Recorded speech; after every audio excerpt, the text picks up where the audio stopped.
8 kilometers to go.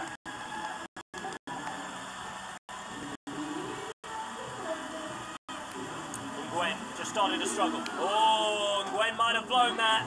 A little look behind. I have a feeling that is it from Nguyen T-Tat. Goodbye, not a feature in the medals. Oh, she hung on for a long, long time.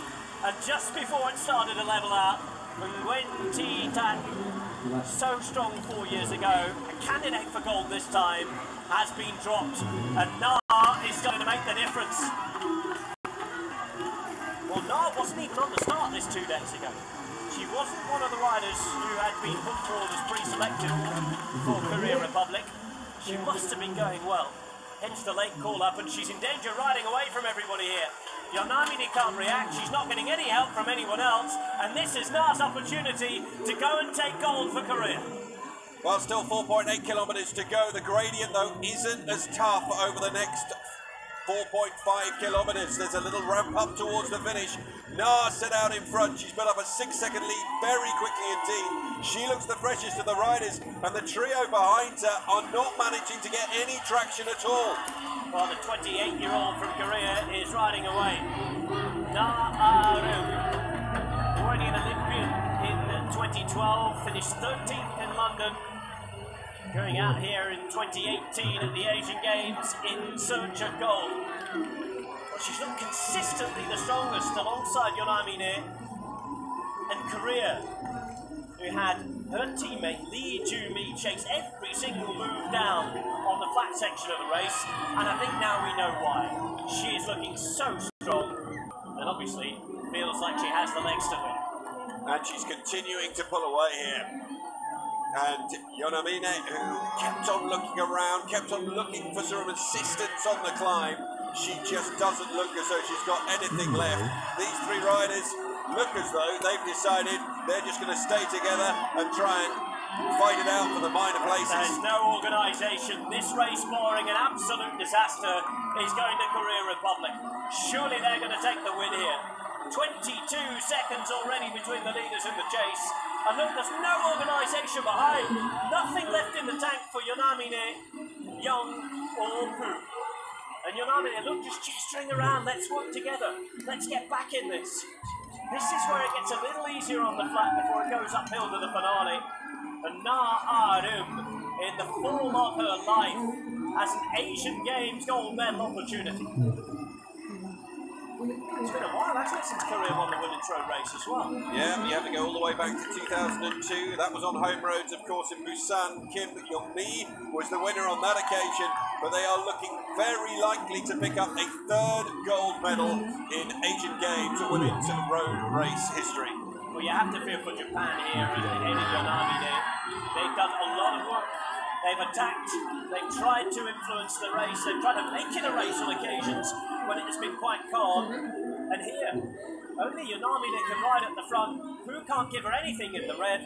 Young is absolutely out of gas in the blue because it's Na here in the white, red and blue of Korea Republic who is racing away to victory.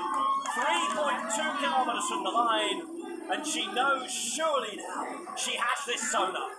Well, it is a simple equation for her. It's an uphill time trial, but as you can see, a little bit of false flat in here as well, which will come as very welcome relief indeed. And Na is just time trialling her way to victory, made the decisive attack, and look at that now, 37 seconds advantage over this chasing trio, and she is continuing to stretch that advantage. For a rider who's gone away and ridden most of her career on the track in the last few years, this is hugely impressive. She's been good in pursuiting, so she is from the endurance side of the track, which lends itself to then performing on the road. She's got plenty of medals at the Asian Track Championships. At the last Asian Games, she was a bronze medalist in the Omnium, bronze medalist in the team pursuit as well. But here on the road, 4 years later, it looks as though it's going to be upgraded for gold. Just over 2.5 kilometres from the line. And all of Korea will be crossing their fingers, touching wood or whatever they can do to make sure she's eaten correctly. She has hydrated correctly. In the meantime, behind, a good 400 metres further back on the road, there's still no cohesion in the chase. I think there's a very simple reason for that. If you look at the riders, the heads are down. They are firmly planted on their seats. There's no acceleration coming whatsoever. And I think the concern here for Yonamine will be, are these two playing a very cagey game, and I'm going to get suckered out of a silver medal, which rightfully I should probably win for all of the effort I put in. Well, she has to start playing the same game, but all of that is going to play more in the hands of Nar. Realistically, she has this one. She has almost a minute of a gap. But it was most of the climb that was survived by the rest of the riders. As soon as Nguyen was dropped, these three hung on a little bit more. Look at that, almost a minute now, 56 seconds, and this is cool down pace.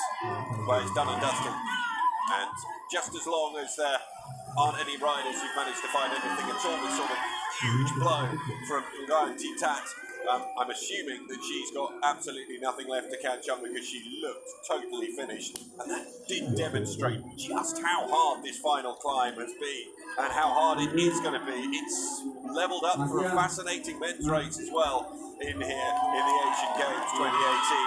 But as far as the women's race is concerned, well, it is all about Na of Korea Republic. She's accelerating away. She looks as though she's very comfortable. She looks the freshest of all of our riders. She's put over a minute into the chasing trio behind, who will contest for the minor medals, but they can hope for nothing else, because that lead is now out at 1 minute 2 seconds, and it is growing all the time.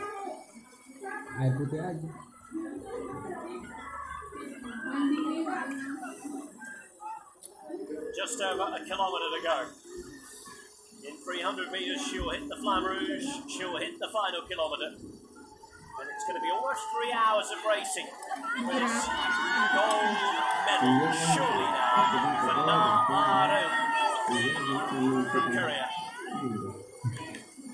13th in the Olympic road race in London. She took on the climbs of Box Hill there. Unable to medal there.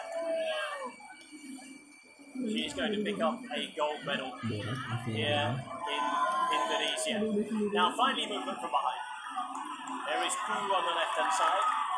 Young just behind her, and Yonamine, certainly the headline name in this group. She's given a lot in this race.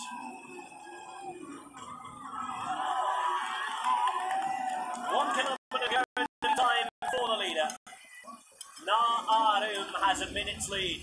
It's been a brilliant ride in the last 5 kilometres, and she is rightfully going to race away to victory.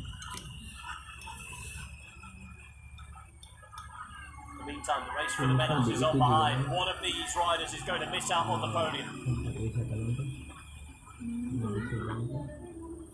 Young Chan Yu there for Hong Kong. She's at the front of this trio looking around. Whilst the battle here for the minor medals is going to be very interesting indeed. Just 500 metres to go up the front for Na, when she's going to cross the line for that gold medal moment. Here she is. As I said, there is a little bit more of a gradient to take on before the finish line, but she's enjoyed the majority of what was largely a false flat over the last 2 kilometres. She's put herself into a slightly bigger gear, accelerated away from that chasing triumvirate she spent most of the climb with, and now she's able to relax a little and know that she is going to come home.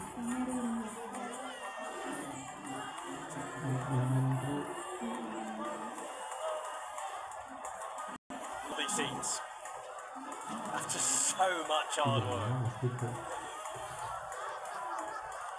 And there's still work to be done on the road for some. Chinese Taipei riders finishing. They were never really a feature in the race, were they? They weren't. This is over 5 minutes after the winner crossed the line. Our 13th and 14th riders home, so there are still another 7 out there on the course. Time constraints, or 15% of the winner's time. It's just a sprint for second place again. I mean, he's got to settle for bronze after Pu enjoyed a little sprint there, as high as possible on the podium. China to be congratulated for trying to make it a difficult race as well. They were active at different parts. always try to make sure that Yanti Fushanti's gap.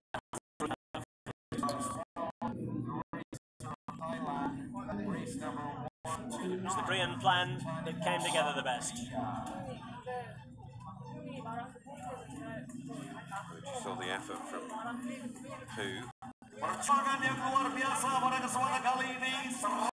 Initially, a small smile from her as she came across the line, followed by total exhaustion. Now we have the first of our Indonesian finishers. And there's the roar that goes up.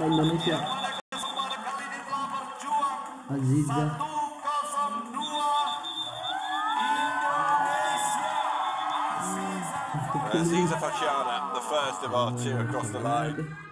And Yanti Fushanti, of course, who rather illuminated our race in the opening couple of hours by going on a solo breakaway.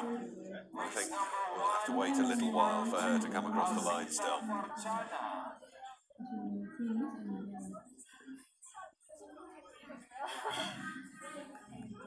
The first few interviews taking place while they wait for the podium. This is the view from on high. Down at Chagak, venue for the finale of each of the races on the road. We'll have the men's road race tomorrow and the 2 time trials later this week. I think we know now, having seen that climb, how difficult it can be. It's not consistent gradient. A couple of quite steep sections, a lot of quite easy sections as well. And Alexei Lutsenko tomorrow, I think, will be looking at that and licking his lips.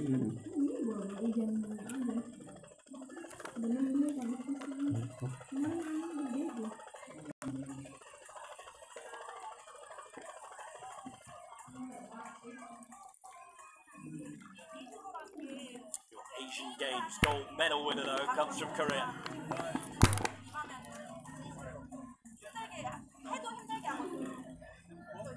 Already having to answer some questions from the Korean press.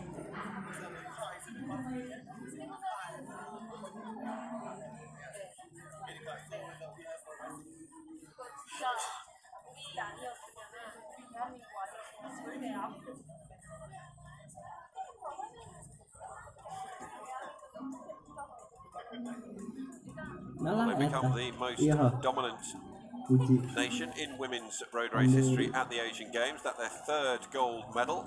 It's the 9th time that the road race has been completed. And another roar will go up, and a really deserving one here for Yanti Fushanti, because if it wasn't for her, the opening couple of hours of today's women's road race could have been quite dull. And she comes home 9 minutes down. Shake of the head. She has emptied the tank today. Put in a very, very brave ride after her attack in the first few kilometres. Had a maximum gap of 3 minutes, but as we saw, it was always under control. Tactics and the way that race panned out being discussed here in the post-race interview. She'll have plenty of press conference time and interviews to come. But Na Ahum with the ride of her life, and what a performance on that final climb. Dictated the pace perfectly. She benefited from Eri Yonamine leading the charge at the base of the climb, but she then took it on and assumed full responsibility, making that decisive move just at the moment that Tap faded and blew up on the climb. That's when Na attacked, and it was a very decisive acceleration that led to the gold medal. Ishkakova coming across the line right now, just behind the second of the athletes from Chinese Taipei. Hong and Chung both over the line too. Ishkakova, the 23-year-old from Kazakhstan, finishes her first Asian Games road race. I think just 3 riders from those who started still due over